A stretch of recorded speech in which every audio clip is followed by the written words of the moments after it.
Welcome to Rom Wills, Money Matters.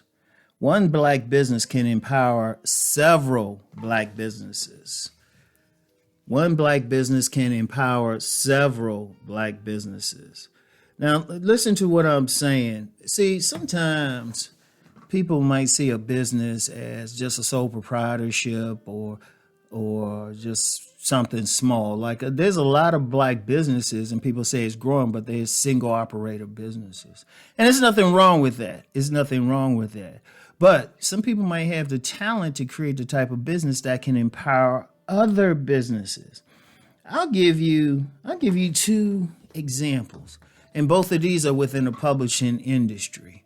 Specifically the black books industry, because I have expertise there, and at some point I might jump back into it hard. Let's just say this with Rom. Rom got outlines for entire networks and stuff. At some point, I'm just going to say, all right, I'll front the businesses. All you had to do, or own them and just get managers just to run them. But one of in the black books industry, and I was more hardcore with it years ago. I mean, there was a time it went down, but black bookstores are starting to appear again. But I remember there was one black business that's in the Baltimore area. It was African World Books. It was a book distributor, black-owned distributor. And, they was shipping books all over the place. In fact, when they were recommended to me the second day I had my book out, I was at a vending event, and this guy said, hey, you go see the owner of that company. And I actually did business with him, the owner of that company, a few years later when I had a book stand. Now, a black book distributor, what they do, they distribute books. And the way they did it, it was more like it was more like a wholesaler, actually.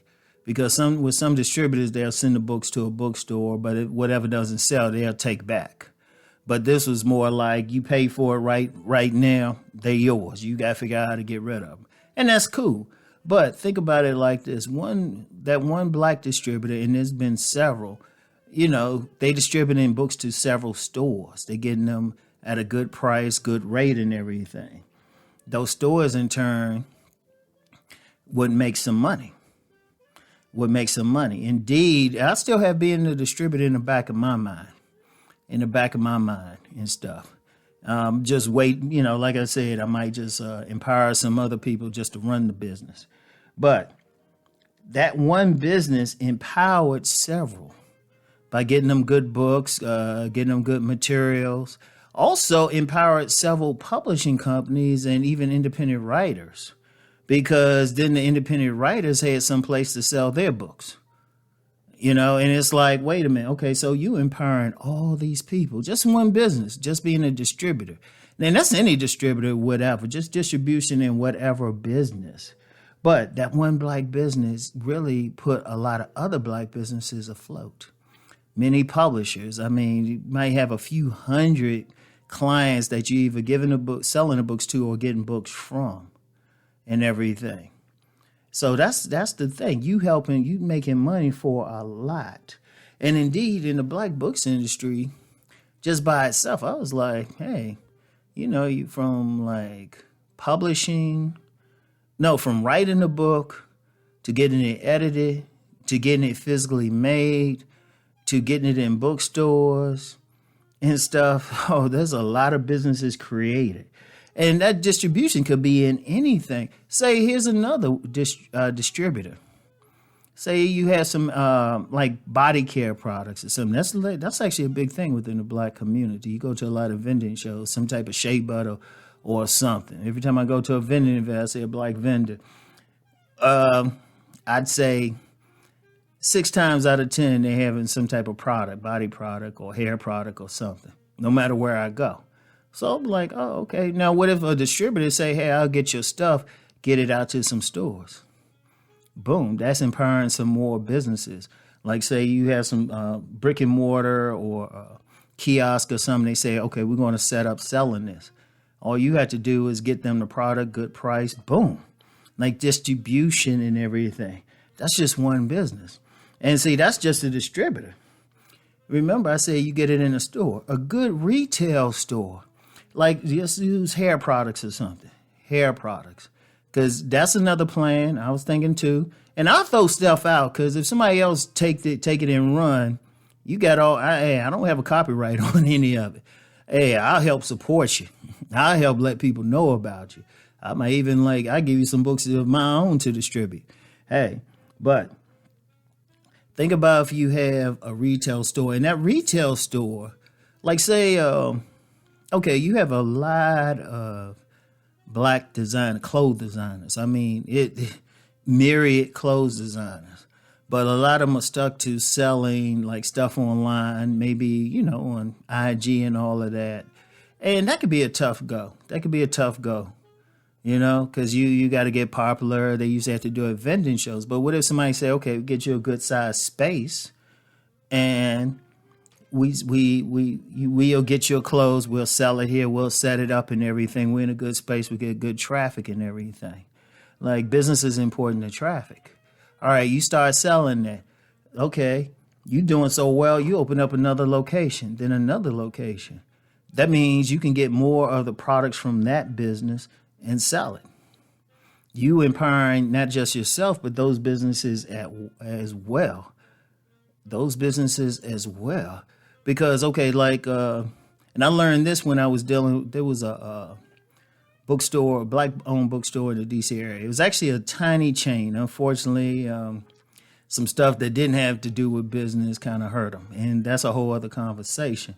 But they had 6 stores at one time. I hit up the owner. All of a sudden, my books are in 6 stores automatically. Boom.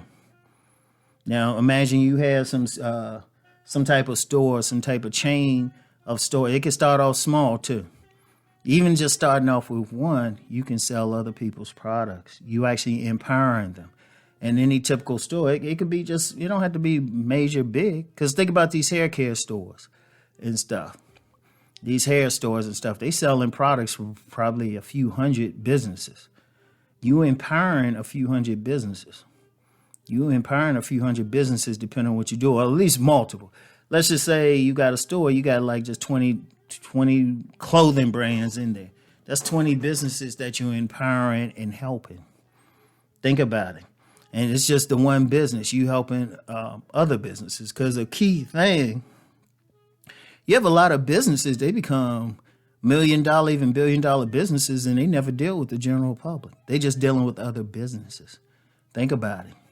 Now, of course, I use the example of the retail, but think about it. A lot of their stuff is still coming from other businesses.